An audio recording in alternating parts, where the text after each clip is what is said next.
এই ব্যক্তি একমাত্র ব্যক্তি যিনি আপনাকে ছাড়া জান্নাতে যাবেন না, যিনি জান্নাতে না গেলে জান্নাতের দরজা খোলা হবে না, যিনি পুল সিরাতের মতো জায়গাতেও ইয়া নাফসি বলবেন না, বলবেন ইয়া উম্মতি ইয়া উম্মতি। তিনি একমাত্র ব্যক্তি যাকে কবরে দেখানো হবে আপনাকে আমাকে।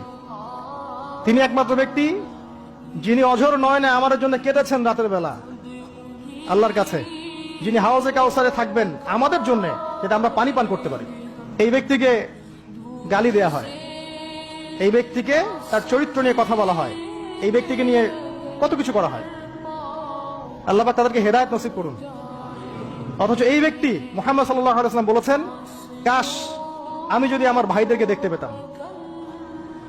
সাহাবীরা বলতেন, ইয়া রাসূলুল্লাহ আমরা কি আপনার ভাই নই? নবীজি বলতেন সাল্লাল্লাহু আলাইহি ওয়াসাল্লাম, তোমরা আমার সাহাবী, আমার ভাই তারা যারা আমার পরে, তোমাদের পরে আসবে, যারা আমাকে না দেখে ঈমান নিয়ে আসবে। আমরা হচ্ছে তার ভাই।